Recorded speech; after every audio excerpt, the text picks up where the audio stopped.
ಶ್ರೇಷ್ಠವೆಂಬ ಘೋಷಣೆಯು ಮೊಳಗಿತು.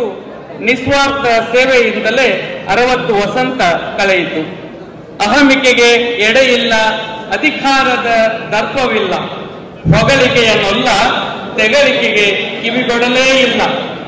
ಸರ್ವ ವಿಷಯವನ್ನು ಬಲ್ಲ, ಸಕಲ ಗೌರವಕ್ಕೆ ಸಲ್ಲ, ಶ್ರೀಮತಿ ಶೈಲಜಾರನ್ನಲ್ಲ ನಮ್ಮಿ ಜಮಖಂಡಿಯ ದೇಸಿ ಬೆಲ್ಲ.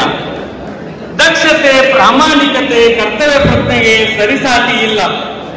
ಸತ್ಯ, ಶಾಂತಿಯ ತ್ಯಾಗಮೂರ್ತಿ ಎಂದರೆ ಉತ್ಪ್ರೇಕ್ಷೆ ಏನಲ್ಲ. ಕಾಯಕವೇ ಕೈಲಾಸವೆಂಬ ಬಸವ ತತ್ವದ ಪಾಲಕ, ಶಿಸ್ತು ಸರಳತೆಯಿಂದಲೇ ಬದುಕು ನಡೆಸಿದ ಸೇವಕ. ನವಭಾವದ, ನವಕಲ್ಪದ, ನವಶಿಲ್ಪದ ಈ ಚೇತನ ಹೊಸತನಕ್ಕೆ ತುಡಿಯುವುದು ಅನುದಿನವೂ ತನುಮನ. ಕರ್ಮ ಮಾರ್ಗವೇ ಧರ್ಮ ಮಾರ್ಗ ಎಂದು ಸಾಗಿದ ಜೀವನ ಹೆಜ್ಜೆ ಇಟ್ಟಲ್ಲೆಲ್ಲ ವಸಂತವಾಯಿತು. ಹೆಜ್ಜೆ ಇಟ್ಟಲ್ಲೆಲ್ಲ ವಸಂತವಾಯಿತು ಬರುಡಾಗಿದ್ದ ಕಾನನ.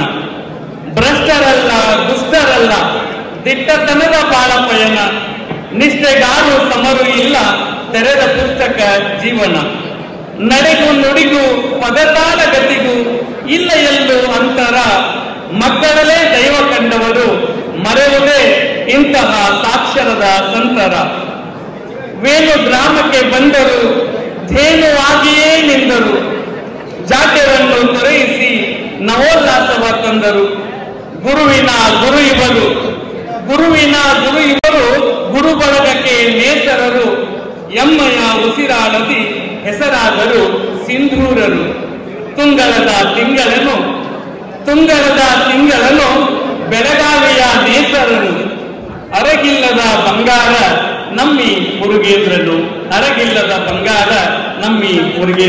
ಅವಕಾಶಕ್ಕಾಗಿ ಧನ್ಯವಾದಗಳು.